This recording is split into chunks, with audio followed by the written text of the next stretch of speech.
Allez, rebonjour à tous, on va démarrer. Vous l'avez vu apparaître, disparaître. Le revoici, le diaporama, il est projeté. Vous devriez désormais le voir et nous entendre. Donc, bienvenue à tous pour ce mug numéro 15, comme on l'a annoncé tout à l'heure.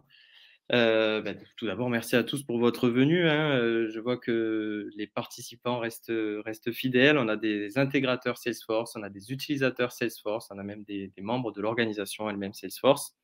Donc, c'est encourageant. C'est la 4e fois consécutive que nous, menons cet événement à distance. Pour autant, on voit que l'engouement reste de mise et ça fait chaud au cœur. On espère bien sûr un retour à la normale, hein, au plus vite pour mieux échanger. Alors en cette, période de l'année, ça aurait été peut-être autour d'un café chaud, d'un chocolat ou d'un thé, mais, peu importe. Aujourd'hui, on est réunis pour, ce webinar. Pour maintenir cet aspect échange, vous avez le chat sur la droite de votre écran. Vous pourrez nous poser des questions, nous faire des remarques tout au long de l'événement et nous y répondrons avec plaisir. Donc aujourd'hui, justement, l'agenda du jour est affiché à l'écran. Donc on va, aborder principalement 2 sujets. Le premier va nous être présenté par David qui est à mes côtés. Il concerne les Salesforce Functions. Alors vous connaissez les IaaS, vous connaissez le PaaS, vous connaissez le SaaS. Aujourd'hui, eh bien, c'est le FaaS qui fait, son apparition et surtout qui émerge, qui grandit, donc le Function as a Service qui va vous permettre en fait de solutionner le CPU time limit standard, donc imposé par Salesforce que vous pouvez connaître. Et donc l'objectif, de la présentation de David, ça va être de vous montrer comment accroître votre capacité de calcul tout en restant dans Salesforce. Donc ce sera le premier topic que l'on va aborder ensemble. Et dans un second temps, on va parler un petit peu plus de la certification Salesforce en elle-même. On a la chance aujourd'hui d'avoir plusieurs personnes qui sont certifiées Salesforce, qui sont parmi nous. Et donc, elles vont pouvoir nous donner leur retour d'expérience, leur feedback, peut-être leurs conseils sur les choses à faire ou à ne pas faire pour tirer un meilleur parti, meilleur profit possible de cette certification-là. Alors, on va démarrer de suite du coup. Avant de rentrer sur ces 2 topics-là, je voudrais donc souhaiter la bienvenue aux fidèles participants du MUG, hein. Je vois qu'il y a certaines personnes qui nous suivent depuis le début et également souhaiter la bienvenue aux nouveaux participants. Je vois qu'il y en a plusieurs. Ils viennent faire grandir le réseau, ils viennent donner de l'ampleur, de la résonance à l'événement et ça compte pour nous, hein. C'est notre raison d'être, notre raison de se rassembler aujourd'hui. Les missions d'ailleurs, elles sont affichées ici, c'est confronter les expériences, partager les savoir-faire, recenser des idées, partager, mettre en réseau. Et tout ça est possible uniquement si justement ce réseau grandit. Donc, merci à tous encore une fois d'être présents aujourd'hui et je compte sur vous pour votre participation à travers des questions et des remarques. Alors, le user group, justement, là, on est dans le user group de Montpellier, mais il faut savoir que nous ne sommes pas tout seuls. On est déjà 2 millions de membres à travers le monde entier, dans différents continents. Et même en France, puisque vous le voyez, on a un user group à Montpellier, mais il y en a également plusieurs sur Paris, également à Nice, Lyon, Nantes, etc. Alors aujourd'hui, je suis accompagné de David qui va vous présenter du coup la première partie, mais également de Benjamin, Julien, Simon et encore un Benjamin qui sont tous du coup des experts et des consultants Sofacto. Sofacto, on n'en a pas encore parlé, qu'est-ce que c'est? Eh bien, c'est un ISV natif Salesforce qui est spécialiste de la facturation et de la gestion des couvrements depuis Salesforce. Donc c'est un ISV, vous l'avez compris, qui baigne dans cet écosystème-là. Ici, les speakers sont salariés Sofacto. Et donc c'est par cette volonté-là, le fait qu'on baigne dans cet écosystème Salesforce, qu'on a décidé il y a plusieurs années, qu'on a pris l'initiative de créer ce mug. Et aujourd'hui, la casquette que l'on va aborder sera totalement neutre, hein. C'est notre objectif. On est là en tant qu'utilisateur Salesforce, tout comme vous, et non pas en tant que Sofacto ISV Salesforce. Donc, bien, ce que je vous propose, c'est de passer à la première partie. Je vais laisser le relais à David pour vous présenter les Salesforce Functions que je vous présentais plus tôt. Alors, pour en revenir à Salesforce Functions, c'est quelque chose qui date. On en a déjà parlé au MUG 11 et 13. C'est anciennement connu sous le nom de projet Evergreen. Le but de Salesforce Functions, c'est vraiment de proposer sur la plateforme des fonctionnalités qui vont vous permettre d'étendre votre capacité de calcul tout en restant au sein de la plateforme. Donc, c'est vraiment une solution qui est idéale pour contourner tous les process gourmands que vous pouvez avoir en termes de CPU time. Vous n'avez pas du coup besoin d'avoir votre propre service et votre propre serveur à côté. Inutile de vous prendre la tête à configurer un serveur AWS, de configurer les connexions avec la plateforme, les connexions avec AWS, tout ce qui va être échange en API REST et tout ça, vous pouvez totalement le mettre de côté. C'est vraiment une solution out of the box. Le but, c'est que vous ne vous preniez pas la tête sur tout ce qui est security, sur tout ce qui va être gestion potentielle de VPN et autres. Vous êtes dans la plateforme, vous restez dans la plateforme et vous bénéficiez toujours de la sécurité de la plateforme Salesforce. Le but, c'est vraiment de pouvoir proposer au sein de Salesforce un environnement qui est totalement scalable et qui est totalement de confiance. Vous restez dans votre environnement, vous restez dans votre organisation et Salesforce s'occupe de communiquer entre les serveurs qu'il va vous mettre à disposition via Salesforce Function et votre organisation.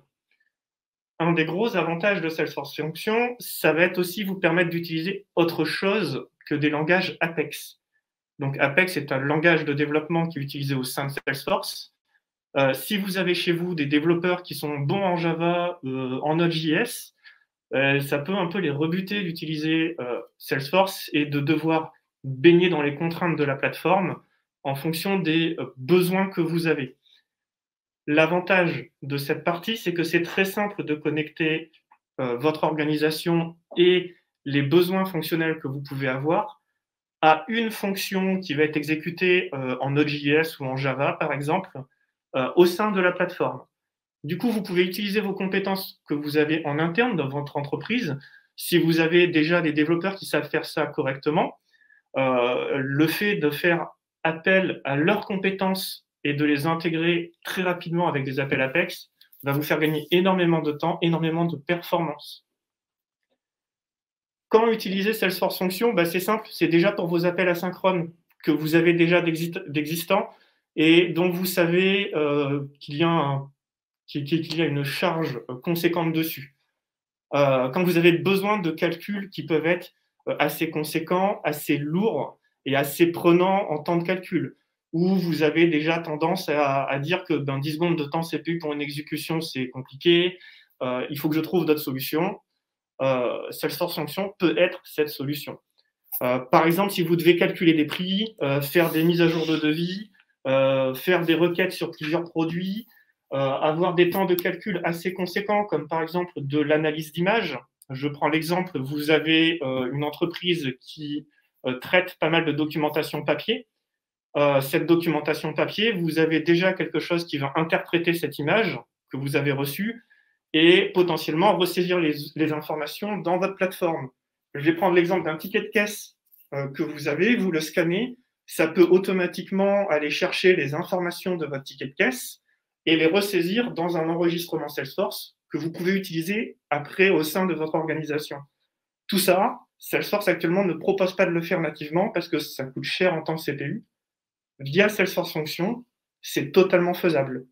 Ça vous permet aussi de déclencher des automatisations, de faire de l'intégration API encore plus poussée, d'étendre les fonctionnalités des Lightning Web Components que vous avez de manière à pouvoir, de manière serverless, sans vous prendre la tête à gérer une scalabilité au sein d'un serveur, d'exécuter le maximum d'informations et de choses que vous voulez faire sans exposer votre donnée à l'extérieur de Salesforce.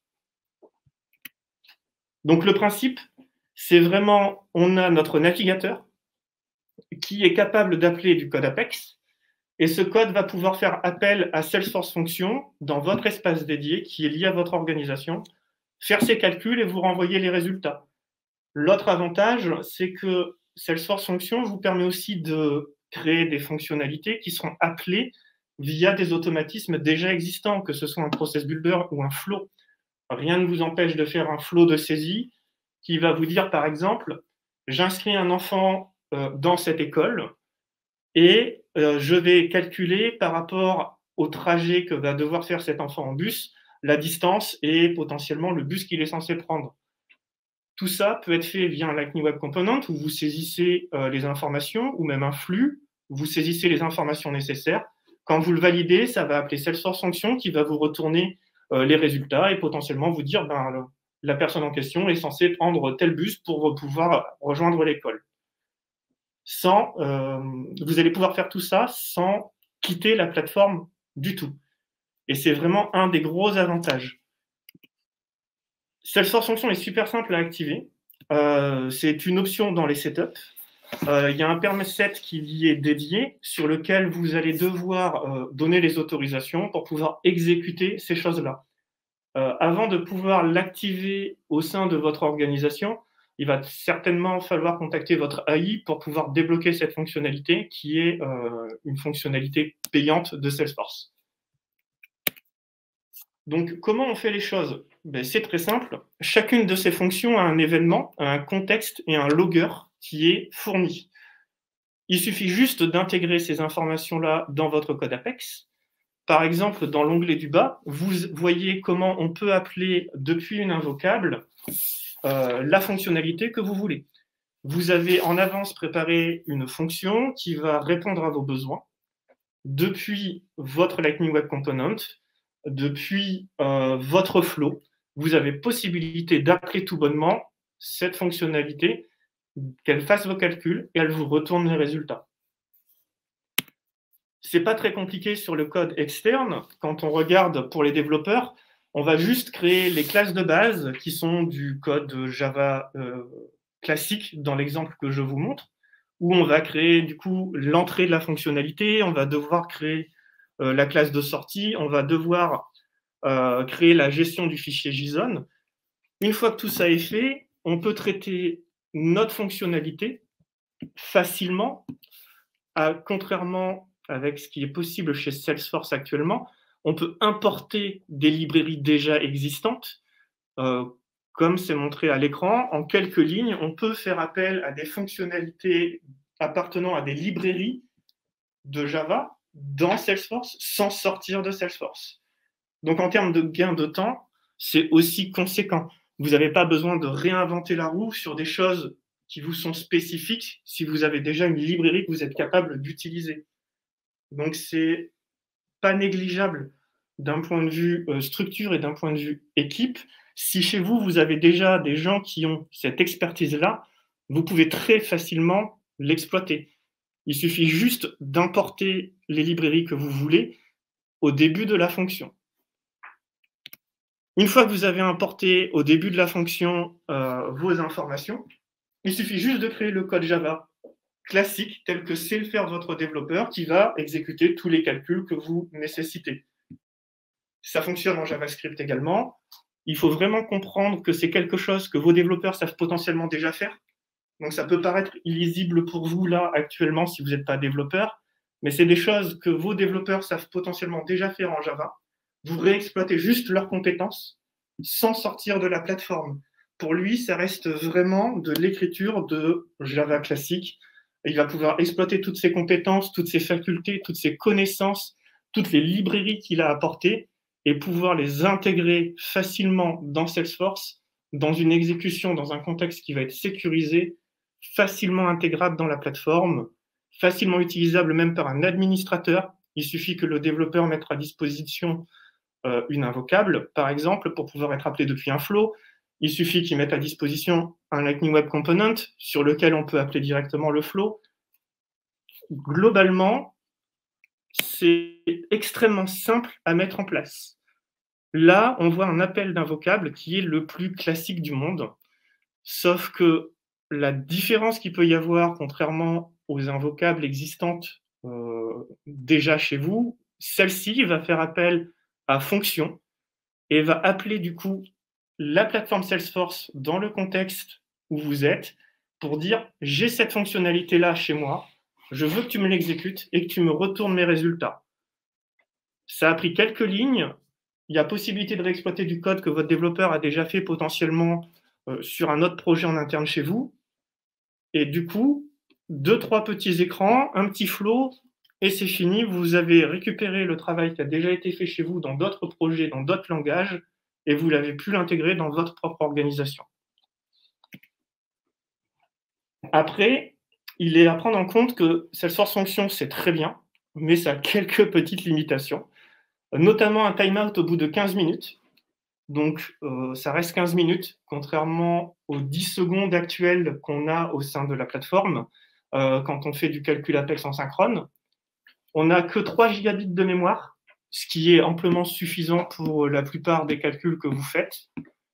Et on va avoir des limitations en termes de payload qui sont les mêmes que la plateforme quand vous faites des appels API REST. Ça ne change pas.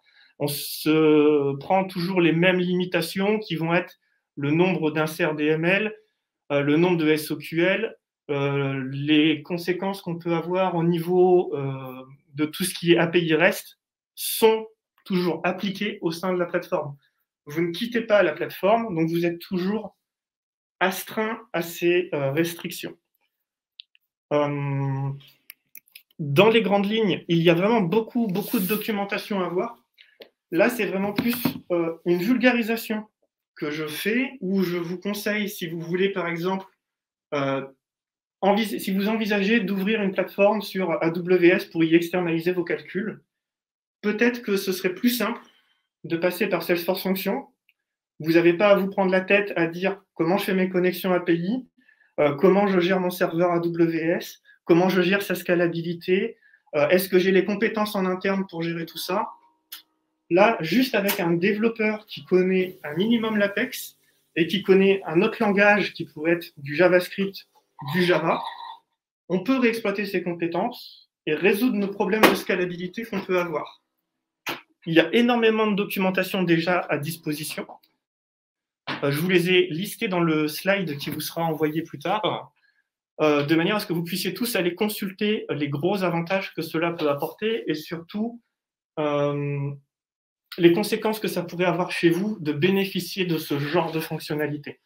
C'est pour moi quelque chose qui va changer beaucoup de choses au sein de petites entreprises où potentiellement ils ont des besoins de gestion de données, d'analyse d'images ou de choses qui sont très consommateurs, qu'il leur est impossible de faire parce qu'ils n'ont pas les compétences ou l'expertise, ils ne savent pas gérer un serveur parce que ça ne s'invente pas, c'est compliqué à faire au début quand on ne connaît pas. On a toujours ces problématiques de sécurité. Comment je gère la sécurité de mes données entre une plateforme et l'autre, comment je gère la synchronisation entre les données sur une plateforme et sur une autre. Avec Salesforce Functions, vous n'avez pas à vous prendre la tête sur tout ça. Tout ça est géré nativement. Vous restez dans Salesforce, vous manipulez de la donnée en utilisant autre chose que du pur Salesforce, mais vous êtes toujours dans votre élément, dans votre organisation. Vous n'avez pas les problèmes inhérents au fait de sortir de la plateforme. C'est vraiment quelque chose qui est avantageux et qui peut pour vous changer potentiellement beaucoup de choses. N'hésitez pas à regarder tout ça. Actuellement, ce n'est pas disponible en bêta test, c'est-à-dire en se connectant sur une org de dev, on n'a pas accès à Salesforce Functions. Ça demande une activation auprès de votre AI. Par contre, il y a des solutions qui vous sont indiquées dans les ressources qui vous permettent d'exécuter une fonction Salesforce au sein de votre Visual Studio Code quand vous êtes développeur. Donc, sans avoir accès à fonction, vous pouvez déjà quand même tester, voir ce que ça peut donner, voir les gains que vous pouvez en retirer et ensuite envisager potentiellement d'activer la fonctionnalité auprès de votre AI pour votre organisation. Donc, c'était un tour assez rapide au niveau des fonctions. De Salesforce Functions, je vous conseille fortement de jouer avec si vous avez l'occasion. Il y a vraiment des choses qui sont intéressantes. C'est assez simple à prendre en main. On arrive assez facilement à faire quelque chose. Il m'a fallu 3 bonnes heures le temps de me mettre dedans. Et après, c'est parti, ça a roulé tout seul. Donc, si vous avez l'opportunité de tester, je vous invite très fortement à tester Salesforce Functions. Ça va vraiment, pour moi, vous solutionner certains problèmes que vous pouvez avoir si vous êtes intégrateur chez un client, par exemple, qui aurait besoin de temps de calcul ou d'analyse d'image ou de reporting un petit peu poussé sur pas mal de choses. Salesforce Functions peut répondre à ce genre de besoin. N'hésitez pas à vous renseigner et à tester. Il y a vraiment beaucoup de choses qui sont possibles et beaucoup d'impacts potentiels de votre côté. Du coup, je te laisse reprendre la main, Benjamin. pour expliquer dans le cadre des certifications que tu as passées dernièrement, les bonnes pratiques et tout ton ressenti qui en tourne autour. Oui, merci David. Ça a l'air vraiment génial, c'est Salesforce Function. Je vais, je vais aller voir tout ce que tu nous as listé dans les références. C'est vrai que bon, il y a toujours évidemment, il faut toujours forcément payer à un moment donné, mais je pense qu'il y a tellement de potentiel avec Function que j'ai hâte d'aller mettre mon nez là-dedans. En tout cas, pour les certifications, donc, parce que c'est de ça que je vais vous parler aujourd'hui. Parce que bon, je suis assez, on va dire, jeune dans Salesforce. J'ai passé mes 2 premières certifications cette année de développeur parce que bon, c'est mon rôle, c'est ce que j'aime faire. J'aime bien justement aller explorer tout ce qu'il est possible de faire et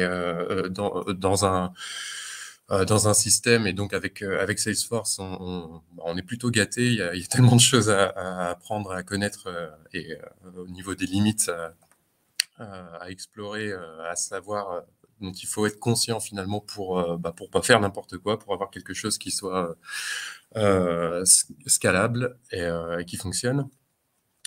Et donc ces certifications, c'est surtout en cela en fait finalement qu'elles sont utiles. Elles nous permettent de nous apprendre énormément de choses. Donc c'est évidemment surtout de la théorie, surtout pour quelqu'un qui vient d'arriver, un peu comme moi. En fait, je connaissais pas du tout Salesforce finalement il y a 1 an. En 1 an, j'ai vraiment tout appris. Et donc, quand on arrive pour la première fois sur une certification, même avec, on va dire, une sorte de bootcamp dans lequel on a fait énormément de lecture de documentation, des bonnes pratiques, il se peut que quand on se retrouve face au questionnaire, qu'on ait quand même pas mal de problèmes à répondre à certaines questions parce qu'il y a des pièges, parce qu'il y a des choses qui sont très qui peuvent être un peu traîtres finalement dans les énoncés qu'on nous donne pendant les certifs. Donc je vous cache pas que moi, la première fois que j'ai passé ma certification de développeur, eh bien je me suis planté. J'étais pas loin du compte, mais je pense que ça arrive à pas mal de monde pour la toute première. Et donc moi, pour vous éviter ce genre de désagréments, si par exemple ça ne fait que peu de temps que vous connaissez Salesforce, si c'est pas le cas, évidemment, ça va être beaucoup plus simple de passer la certification que vous recherchez. Mais si vous êtes assez nouveau dans Salesforce, c'est la première certification que vous passez, moi, je vais vous conseiller déjà, donc ce que je dis sur la prochaine diapo, alors, tac, de simplement, en fait, vous mettre dans l'état d'esprit du passage de certif, vous forcer finalement à réviser chaque jour, parce que c'est ça qui va, pendant 2-3 semaines, ça dépend de vos connaissances sur Salesforce, c'est ça qui va vraiment faire une belle différence, d'en faire un peu chaque jour, pendant un temps donné. Mais ce qui va vous aider justement à faire ça, ça va être de choisir le jour, en fait, comment dire, de choisir le jour où vous allez passer cette certif pour être le dos au mur finalement, vous mettre le dos au mur et vous challenger. Parce qu'une fois que vous avez le jour J, c'est beaucoup plus facile en fait de penser à continuer de vous former, et bizarrement, ça fait en sorte que finalement, vous soyez tellement focalisé là-dessus que vous vous confrontez, vous trouverez vous-même vos ressources. Et en fait, c'est de cette manière, moi, que j'ai pu passer la certification développeur et de la réussir. Et ça a été vraiment une énorme différence comparé aux 54% que j'avais réussi à décrocher la première fois. Je suis arrivé à 94%. Juste parce que je me suis forcé en fait à aller explorer tout ce que je pouvais trouver, à me former mon guide en fait, mon propre guide, Donc, que ce soit en passant par exemple des ressources comme Focus on Force qui peuvent être plutôt pas mal, mais c'est pas idéal dans le sens où finalement on vous donne directement en fait les réponses.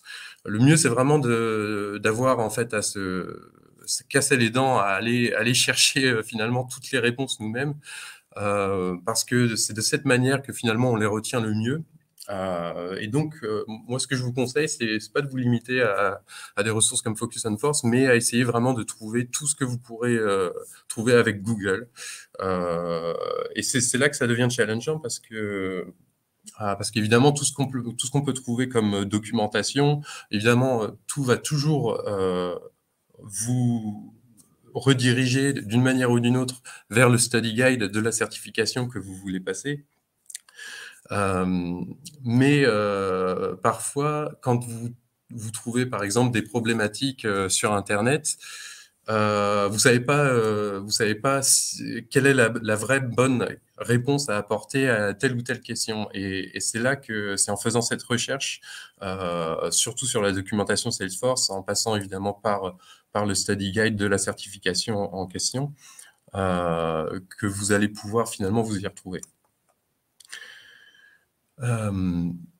Du coup, prochaine. Alors, aussi, c'est une très bonne chose à savoir, c'est que malheureusement, évidemment, toutes les certifications, il me semble, sont en anglais. Donc, il est mieux, il est possible pour les Français, voilà, pour les gens dont l'anglais n'est pas la langue maternelle, de décrocher 30 minutes additionnelles donc je vous conseille en fait, une fois que vous aurez programmé votre certification, d'aller en fait sur votre compte Trailhead et d'ouvrir un ticket support finalement, où vous faites cette demande pour vous accorder 30 minutes additionnelles normalement, ça doit être 105 minutes pour la plupart des certifications. Parce que effectivement, ces 30 minutes peuvent faire toute la différence.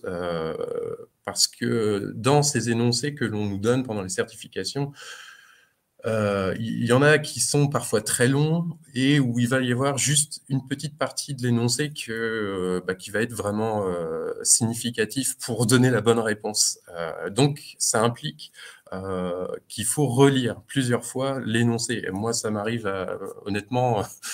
Je pense à peu près à toutes les questions, sauf celles qui sont vraiment très expéditives. Il y en a qui vont très rapidement, mais il y en a quand même pas mal où il faut relire et relire parce que de toute façon, je vous le conseille pour ne rien manquer, pour être sûr de voir justement d'où ils veulent en venir avec cet énoncé, parce que ça peut parfois prendre plusieurs relectures pour arriver à voir quelle est la réponse évidente. Donc, ces 30 minutes, elles peuvent vraiment faire une belle différence quand on est confronté à des énoncés comme ceci. Et le temps passe assez vite quand on est limité à 105 minutes. Donc, même si si votre anglais est bon, je vous invite quand même à le faire au moment où vous programmez votre certif. Surtout qu'en plus, ce qui était important aussi de prendre en compte, c'est que en fait, vous pouvez. Moi, la première fois en fait que j'ai passé la certif, je suis allé la passer sur en fait dans un centre d'examen. Et au final, en fait, c'est pas évident parce qu'il n'y en a pas tant que ça. C'est dans les grandes villes. Donc, si vous n'êtes pas sur Paris, si vous n'êtes pas sur Lyon, il y a pas vraiment beaucoup d'endroits où vous pouvez les passer. Donc, le mieux, ça reste. En fait, j'avais peur la première fois, c'était de la passer en ligne parce que j'avais pas entièrement confiance en ma connexion. Il est vrai qu'il est mieux, voilà, d'avoir une bonne connexion, mais bon, a priori. Si la connexion est fiable, vraiment, je vous invite vraiment à passer cette certif de chez vous. Il faut juste une pièce au calme où il n'y a personne qui vous dérange, où vous êtes seul. Et un ordinateur portable avec une webcam suffit. finalement. Donc, c'est vraiment très pratique. Moi, du coup, la dernière que j'ai passée, c'était la Dev 2. Et je l'ai fait à distance et bah, je suis content de l'avoir fait comme ça parce que clairement, c'est beaucoup plus simple. Et ça se passe très bien. Il se peut qu'ils vous le demandent, par exemple, si vous avez des lunettes, de vous rapprocher pour examiner un peu, enfin voir s'il y a, s'il y a pas de dispositif pour vous aider, hein, des écouteurs ou quoi que ce soit, ou pour même capturer votre écran, parce qu'évidemment, ils sont très précautionneux vis-à-vis de ça.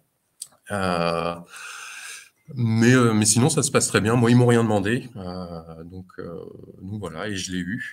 Donc ça, c'était une bonne surprise. Parce que la Dev 2, elle était plutôt compliquée pour le coup. Et du coup, je vais vous dire moi, en fait, là où ça a été limite pour cette certification, donc là, si on pouvait passer à la prochaine diaporama, merci.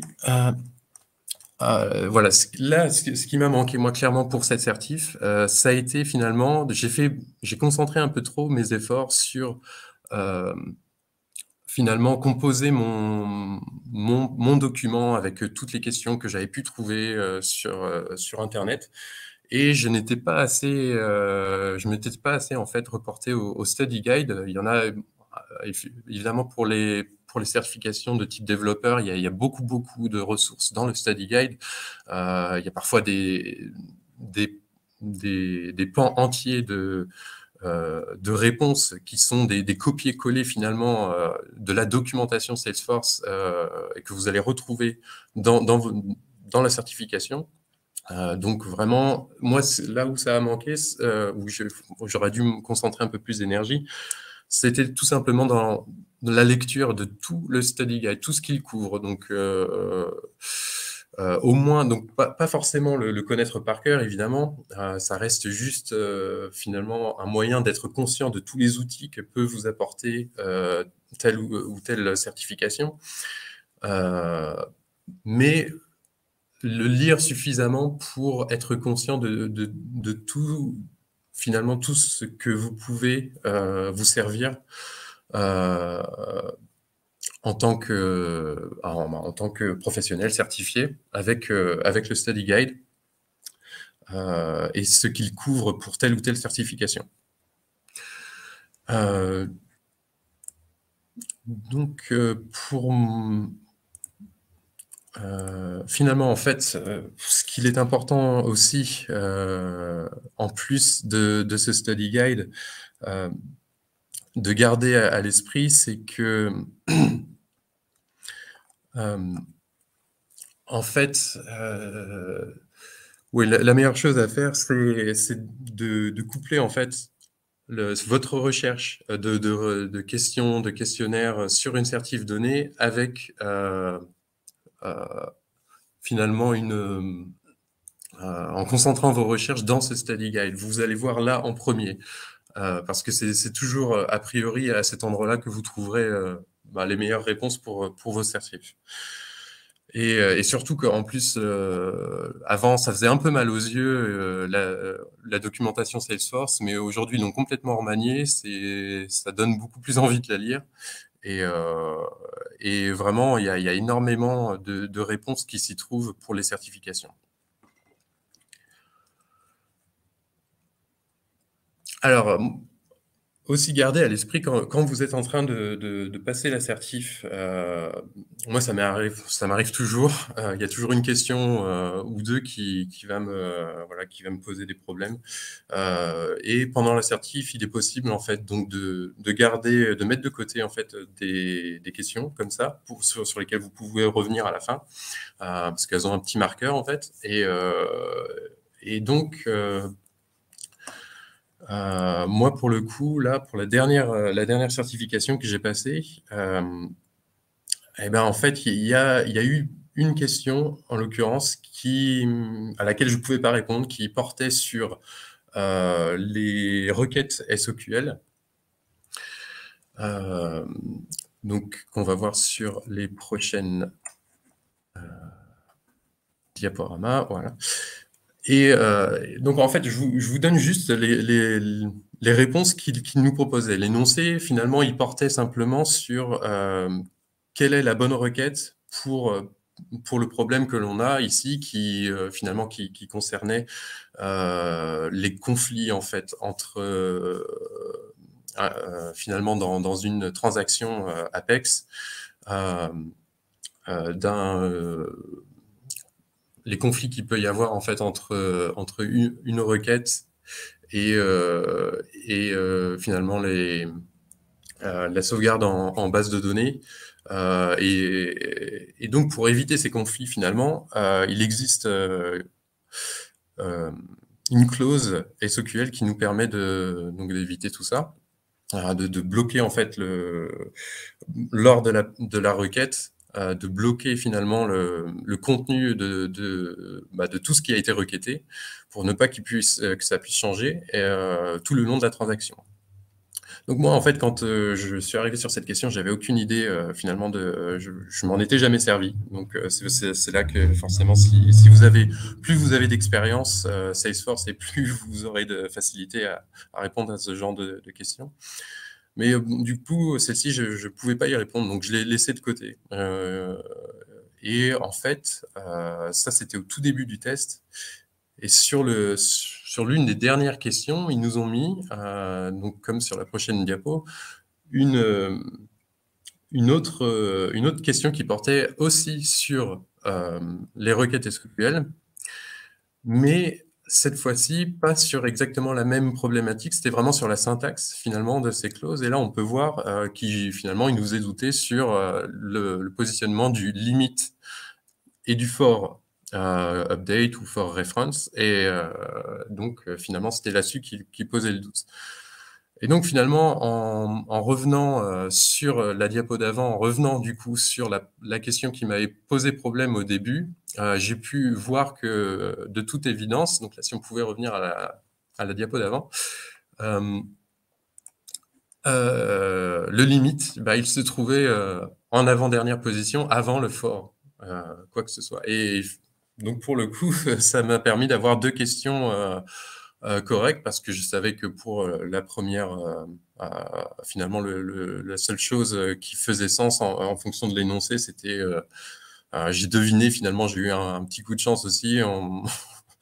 Mon instinct m'a indiqué que le for update était probablement la bonne. Tout ce qui me restait à savoir, finalement, c'était juste pour la dernière. Et donc, c'est la première question qui m'avait posé problème, qui m'a annoncé que finalement, le limit 2, il se mettait avant le for. Donc, voilà. Donc, n'hésitez pas surtout à utiliser finalement cette fonctionnalité qu'on vous donne pendant la certification, parce que ça arrive assez souvent qu'il y ait des questions qui se complètent comme ça.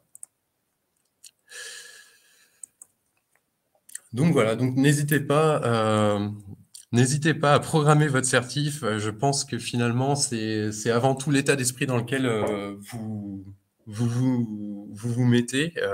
Donc pour ça, dès que vous aurez programmé votre certification, vous allez instinctivement partir je sais pas, tous les soirs. Moi, c'est souvent le soir que je m'y mets une bonne heure à rassembler tout ce que je trouve sur Internet.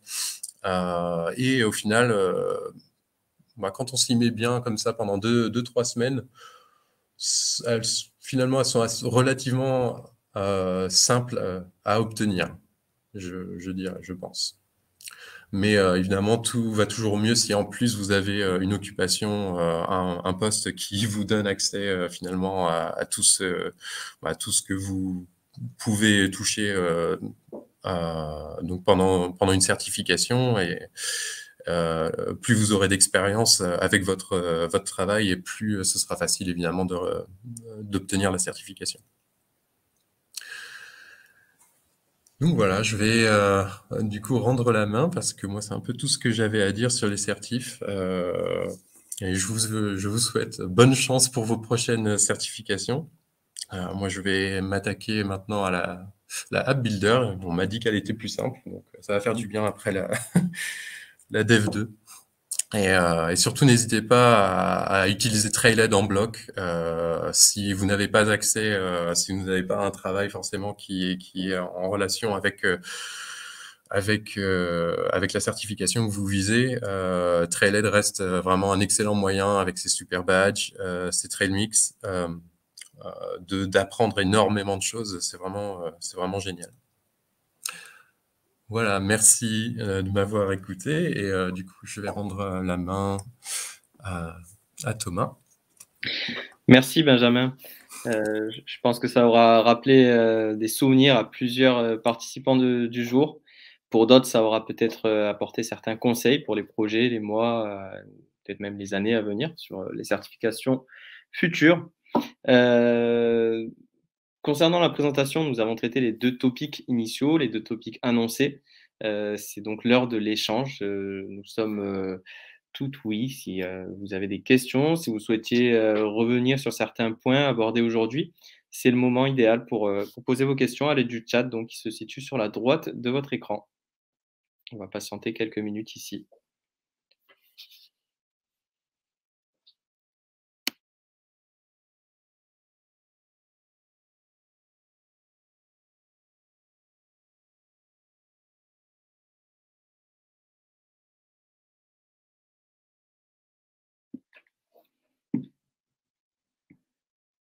Dans l'attente de possibles questions, sachez que vous pouvez suivre les actualités du MUG sur LinkedIn. Donc on communique les dates des prochains événements sur ce canal-là. Ça vous permettra d'être informé de la date et surtout d'accéder aux liens d'inscription.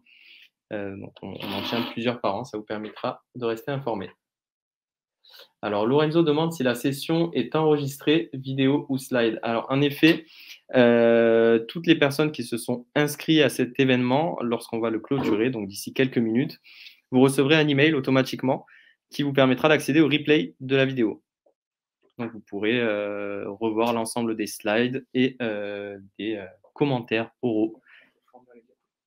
Et si besoin, en effet, comme le mentionne David, si vous souhaitez partager toutefois à des personnes externes le contenu, le diaporama, là, dans ce cas-là, vous pouvez nous contacter directement. On vous l'enverra par email. Ce sera peut-être plus facile à partager, plus digeste.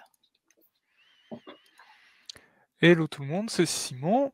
Donc n'hésitez pas avec vos questions sur cette dernière partie. En tout cas, merci Benjamin pour toute la partie sur l'assertif. Je savais pas du tout qu'on pouvait avoir ces 30 minutes supplémentaires. Je sais que ça a pu déranger certaines personnes, hein. L'anglais, c'est pas forcément, même si c'est très utile aujourd'hui, parfaitement compris par tout le monde.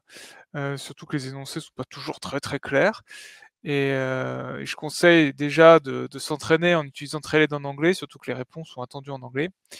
Après, comme il a été dit qu'il faut utiliser beaucoup Trailhead, malheureusement sur certains sujets, hein, Benjamin, tu le verras, je pense, il y a certaines certifications qui sont bien, disons, expliquées par de nombreux Trailhead, d'autres qui vont être un peu plus compliquées. Je pense à Billing, oui, qui a un seul module pour l'instant dans Trailhead, qui du coup ne permet pas trop de se faire la main avec des exercices, même si Trailhead comprend même. Je vous invite à faire le tour. Il y a des recettes de cuisine sur Trailhead, il y a des cours de sport aussi. Il y a un peu de tout. Il y a vraiment des choses aussi pour des product owners, plus orienté métier finalement et pas fonctionnalité Salesforce. Donc c'est assez sympa, ça change, ça permet aussi d'obtenir des points et des badges, mais de changer un peu les idées par rapport à des modules qui seraient vraiment très orientés par rapport à votre certification. Et comme disait Benjamin, ce qui est parfois un peu difficile, c'est qu'il faut vraiment avoir un sujet sous la main qui nous pousse à travailler. Donc le fait d'avoir une deadline, c'est vraiment pas mal. Mais si on a un projet en parallèle, forcément, qui parle de ce sujet, ça vous aidera grandement à avancer là-dessus. Alors, j'en profite par avance. Le prochain mug sera probablement un user group avec les autres user groups de France, tous ensemble. Nous sommes plus forts et ça sera une présentation de la Spring 22. Donc, on n'est même pas en hiver que Salesforce prépare déjà la version du printemps 2022. Et cette version sera disponible. Alors, il y aura la release, donc la release note qui sera disponible juste avant Noël. Vous aurez après la mise en place de cette version sur vos orgues entre le 15 janvier et le 15 février, je crois. Ça dépend sur quelle instance vous êtes. Vous pouvez trouver l'information assez facilement sur Internet. Et donc on sera toujours en hiver, on aura la version printemps qui apportera son lot de nouveautés. Donc il y aura probablement une invitation qui vous sera envoyée pour ce user group France, où on va chaque grand spécialiste, certains très certifiés qui auront le plaisir de vous présenter des nouveautés Salesforce, et avec Benjamin Serra qui est ici. Nous sommes déjà très excités par les premières remontées qui sont faites côté flux. David en a beaucoup parlé aussi. Ça devient de plus en plus, je pense, un objectif de Salesforce d'avoir un outil d'automatisation au point de clic très puissant, capable de remplacer très régulièrement les développeurs. Et surtout en termes de performance, la performance est quelque chose qu'on retrouve très souvent autour de Salesforce, qui, par ses serveurs partagés. Alors, une petite question. Alors, je finis juste là-dessus. Les flux trigger, donc les flux qui se déclenchent automatiquement quand vous faites une modification, quand vous supprimez quelque chose, ou quand vous créez, par exemple, je ne sais pas, un compte, un contact, sont très performants quand vous renseignez les conditions de déclenchement dès le départ du flux. Et ce qui vous pousse, et je l'ai vu d'ailleurs dans un webinar organisé par Salesforce avec la chef de produit des flux, à créer plein de flux, parce que en mettant les conditions au tout début du flux, je sais pas, je crée un compte qui est du pays français, il faut que je fasse telle action. Et malheureusement, je vais devoir créer un deuxième flux si j'ai un compte avec un pays européen non français, par exemple. Donc ça fait beaucoup de flux qui se déclenchent sur l'objet compte, et on va avoir une interface dédiée. On va pouvoir choisir l'objet, donc le compte, et avoir la liste des flux qui se déclenchent dessus. Et ça va permettre d'avoir vraiment cette vue exhaustive et de ne pas se retrouver avec le problème qu'on commençait à avoir, c'est-à-dire que tout était automatisé dans les flux, mais c'était illisible de trouver qu'est-ce qui faisait quoi sur quel objet. Alors, on a une question sur le recrutement sans certification sur les profils juniors. Est-ce qu'elles aident à passer les certifications? Alors pour le coup, j'ai été recruté, moi, il y a 3 ans chez Sofacto, et je n'avais pas de certification. J'avais vraiment à peine commencé à me former sur Trailhead. Après, ça dépend des entreprises, hein, bien entendu. Les entreprises qui vont te demander des certifications pour que vous soyez opérationnel plus vite. Là, c'est un peu un pari qu'a fait Frédéric sur ma personne, et je l'en remercie. Pour ma part, voilà, c'était dans mes conditions pour la période d'essai, de passer la certification admin dans les 3 ou 4 mois de la période d'essai.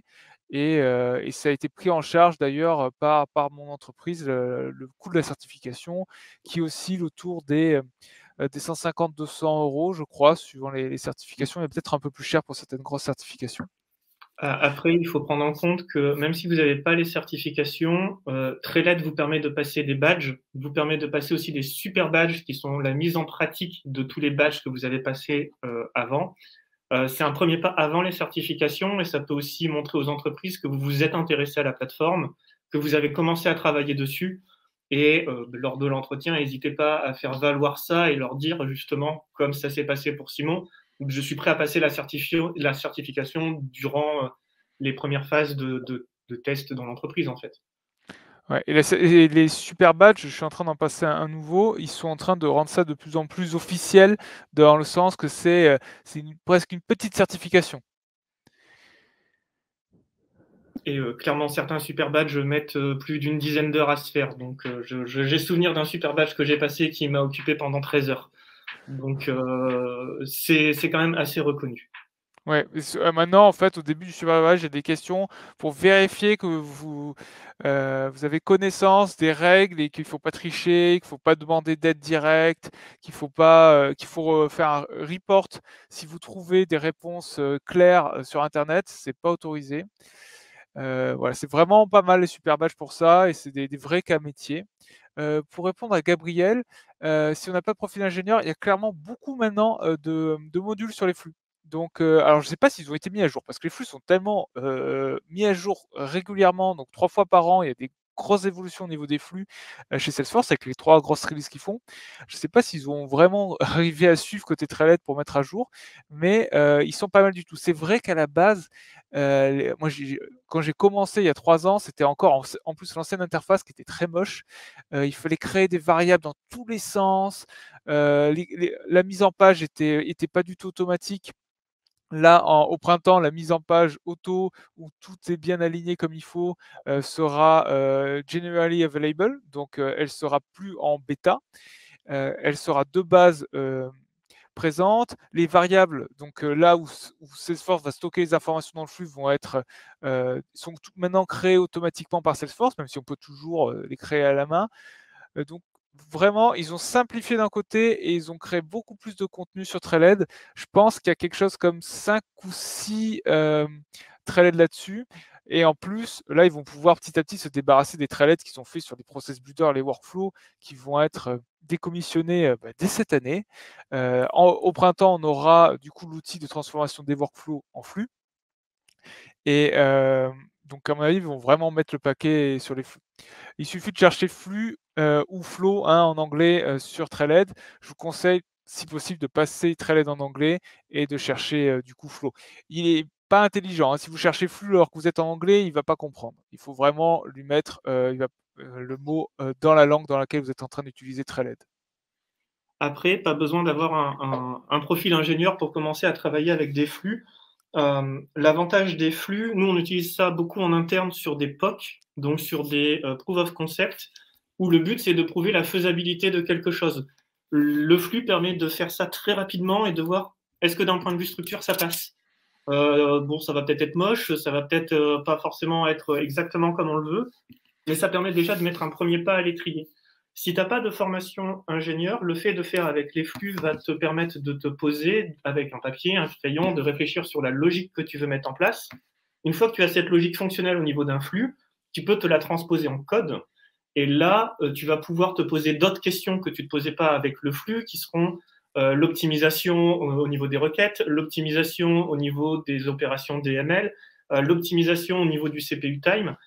Il y a plein de choses qui sont possibles en code, qui ne sont pas possibles en flux, en sachant que les flux, par contre, eux, te permettent d'être beaucoup plus rapidement en production, vu que tu n'as pas de notion de code coverage à avoir, par exemple, pour ça. Et la performance des flux, elle ne vaut toujours pas celle du code, heureusement pour moi, mais par contre, elle s'en rapproche énormément. Oui. Et il ne faut pas hésiter aussi à poser des questions, que ce soit là, clairement, on a une période d'échange, donc si vous avez besoin d'un coup de main sur quelque chose, vous avez un peu de mal, il faut demander à la communauté. Donc le user group, on a un groupe sur la Trailblazer Community. Il y a aussi pas mal de groupes sur Discord pour discuter. Il y a sur Trailhead, on peut poser des questions aussi. Enfin, ils ont essayé de rassembler pas mal leur plateforme maintenant. Donc n'hésitez pas, moi je me ferai un plaisir de vous parler, peut-être de vous assommer un peu avec des flux et qu'est-ce que vous pourrez faire. Et il y a pas mal de newsletters, franchement, Panda Force, Salesforce Ben, qui font des petits tutos avec des cas très clairs. Il y en a d'autres que j'oublie. Il y a pas mal de passionnés qui vont vous faire des pages et des pages, vraiment screenshot après screenshot, qui vous détaillent petit à petit comment les utiliser. Donc il y a pas mal de documentation et de personnes qui sont disponibles pour vous aider. Après, n'oubliez pas que vous pouvez aussi nous envoyer un mail avec vos questions et lors du mug suivant, on l'a déjà fait ça une fois, on peut faire une revue ensemble on a eu telle personne qui a eu ce genre de problématique, voilà comment on peut les contourner.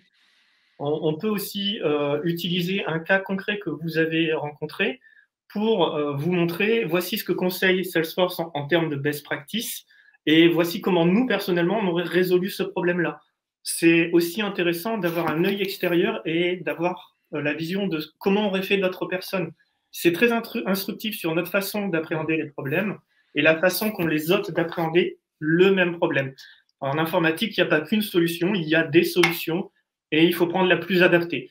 En étant seul, on ne peut pas penser à tout. C'est juste pas possible. Donc, n'hésitez pas à vous reposer aussi sur la communauté, à poser des questions et à inviter les gens à vous aider, en fait, tout simplement. Ou même vous, si vous avez des réponses, d'apporter les réponses aux personnes qui ont eu les mêmes problèmes que vous par le passé. Et alors, on est bientôt à la fin de ce mug, mais je crois que c'est Serge Ferreira qui est parmi nous aujourd'hui, qui, lors d'un des tout premiers mugs que j'avais animé, m'avait donné des conseils sur la nomenclature des process builders à l'époque que je présentais. J'étais tout content d'utiliser les process builders qui permettent quand même de faire pas mal de choses, qui ont juste des problèmes de performance malheureusement. Et ça m'avait bien aidé. Voilà, c'était des bons conseils sur la nomenclature. Donc, hello Serge. Donc c'est vraiment important, la communauté est très sympa et là, pour le prochain User Group France, c'est vraiment des personnes très engagées pour aider les autres, pour utiliser Salesforce, pour développer des entreprises, qu'elles soient de toutes les tailles ou des associations, hein. Il y a beaucoup d'associations, il y a des écoles aussi qui utilisent Salesforce. Donc je pense que Marc Benioff, le fondateur de Salesforce, a réussi à insuffler cette attitude et cet état d'esprit autour de Salesforce et cette communauté Ohana qui a son nom, qui permet du coup d'avoir une entraide forte entre les utilisateurs.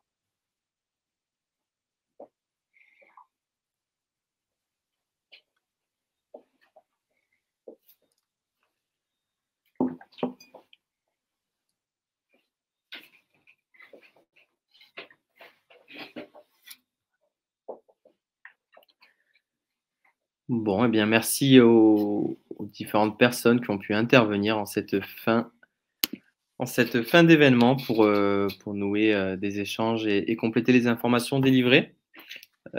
Si personne n'a de questions supplémentaires, on va patienter quelques minutes supplémentaires et puis on va vous souhaiter une très bonne fin de matinée, peut-être un bon appétit à venir.